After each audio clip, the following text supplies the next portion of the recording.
If you know me a little bit, you know that it is a rare occasion when I go all Theology Geek. But this week, given that the topic of our summer sermon series is, what does our faith say about money and wealth? Well, I found my inner Theology Geek peeking out. So get ready for it, but let's start with something a little bit softer. After my child was born, actually about 1 year or so after, we took Thomas in for his 1-year-old checkup at his pediatrician's office. Given our lack of experience as parents, Elena and I had a whole bunch of questions for the doctor. Some related to physical health and others to general child well-being. Before I go on, a little background might be in order. Elena and I experienced very different upbringings. She was born and raised in a virtually agricultural area of Sonoma County. Her parents were, unbeknownst to them, kind of hippies. They grew their own food, they made their own clothing sometimes, and they had a general disdain for pop culture, especially television. Yes, that all falls within my definition of kind of hippies. I, on the other hand, was brought up in suburbia. We ate fast food, we hung out at the mall, and we were well tuned in to pop culture, which included watching a fair amount of television. Let's just say that I can sing any 80s sitcom theme song on command. Try me.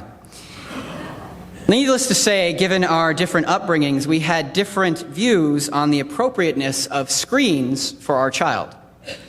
So we took the matter to the experts, or in this case, to Thomas's pediatrician. And she told us a few things. First, the issue is not just television these days, it is screens of all kinds. Second, screen time is not for Thomas, it is for us. And third, young children, especially little boys, are quite prone to become addicted to screens. So we needed to be careful. What I can tell you after 3 more years with young Thomas is that his pediatrician was right on the money. The rules apply to all screens: iPhones, iPads, computers, televisions, whatever. Screen time really is a break for us, and our sanity can at times depend on the availability of a screen. And our little one is most definitely on the brink of addiction. There is almost nothing Thomas likes more than to watch something on a screen. His screen time is limited, of course, and he has other interests and activities, but video time, as he calls it, is quite possibly his favorite pastime. For Thomas, and get ready because here comes the Theology Geek, among the top priorities of life, or as the existentialist Christians might say, like Paul Tillich, his ultimate concern, perhaps, at this very young age, is screen-based time. He has other concerns, to be sure, and his relationship with God and God's people are among them. He is, of course, a double preacher's kid, and he attends a Lutheran preschool, after all. But screens reign supreme these days. And that, of course, is something on which we are working. The Christian existentialist movement has been around for some time. It traces its roots to Kierkegaard and was expanded by theologians like Paul Tillich and Rudolf Bultmann. At the center of this system of theology is the idea of ultimate concern, or that idea or thing or value that is the most important in our lives. For the Christian existentialist, it will come as no surprise that ultimate concern is supposed to be God, who is also our ground of being, another existentialist concept. Essentially, and hopefully understandably, by placing God as our ultimate concern, we are seeking to be in right relationship with God, overcoming the distance that can come between us. This then allows us to be in right relationship with God's people. It is that distance from God that equates to sin in existentialist Christian thought, when we are out of right relationship with God. And what, might you ask, can create distance? The placement of other ideas or things as our ultimate concern. And that, I believe, is where today's topic comes in. So what does our faith say about money and wealth? Well, the honest answer is explicitly not many good things. I mean, you heard it this morning. It will be easier for a camel to go through the eye of a needle than for a rich person to get into heaven. I paraphrased a little bit. And that is only one such damning story. Next week, as we explore the topics of death, heaven, and hell, we will hear the story of the rich man and Lazarus. Spoiler alert, it is not Lazarus that needs SPF 1000 in the afterlife in that particular tale. The fact of the matter is, the wealthy folks in the gospel stories never come out looking too good. It makes for a real challenge come stewardship time if we have been preaching the gospel, and then we say, now how about pledging?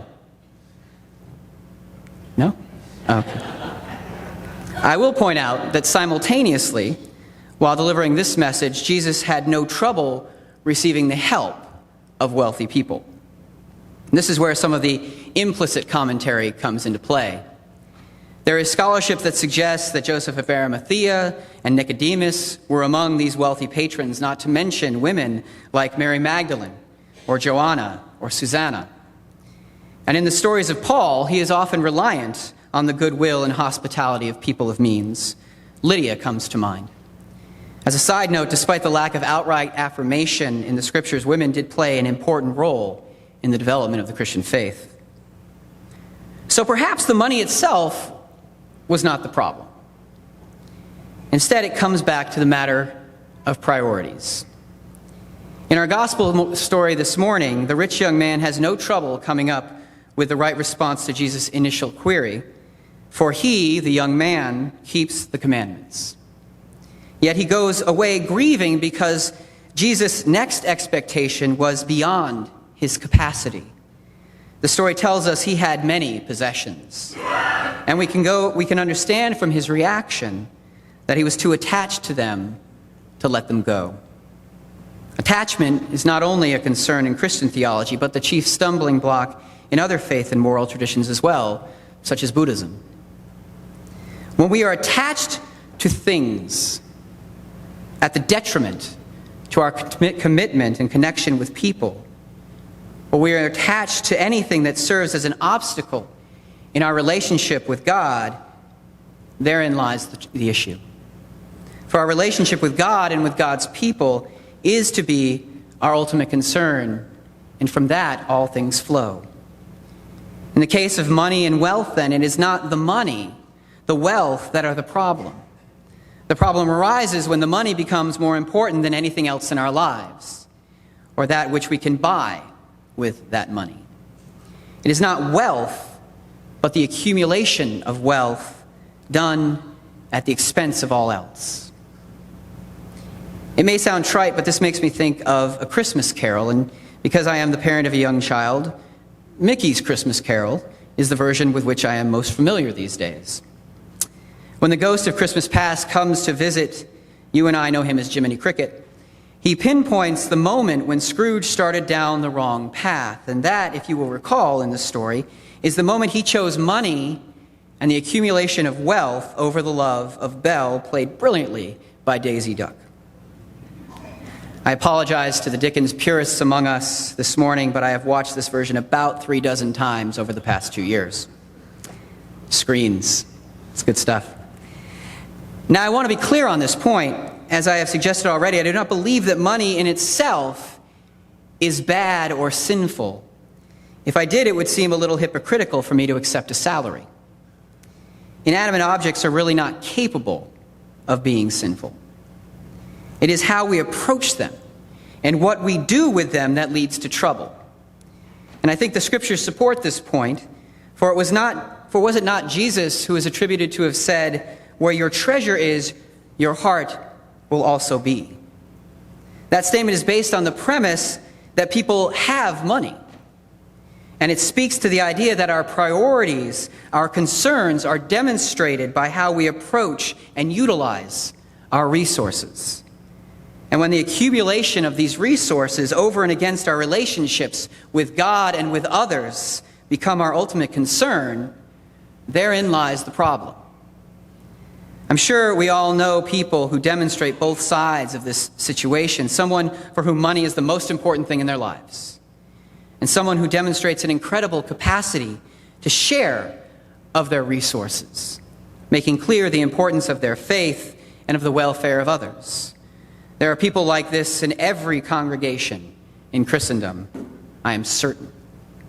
So as opposed to calling anyone out in an awkward fashion, or even choosing someone we don't know and holding them up as a pillar to emulate, I want to leave you with simply this. On a couple of occasions, Reverend Baugh has spoken to this congregation about the idea that all we have is from God.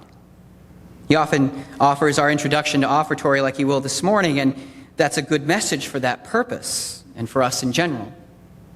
I wonder, though, if we might think about it in another way as well, setting aside the matter of what is mine and what is God's.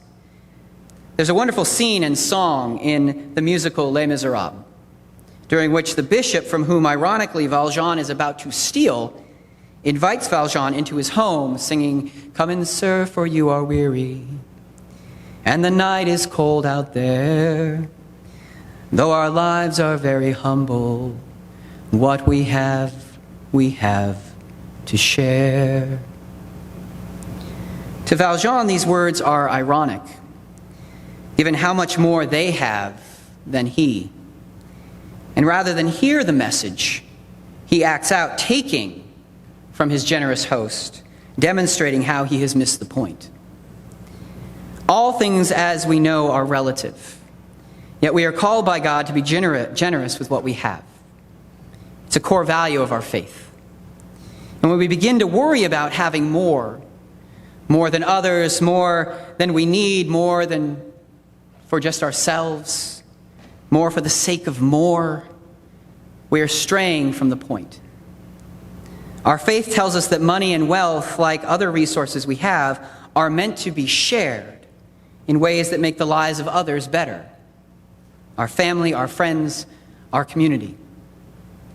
In this, we draw closer in our relationships with them and in our relationship with God.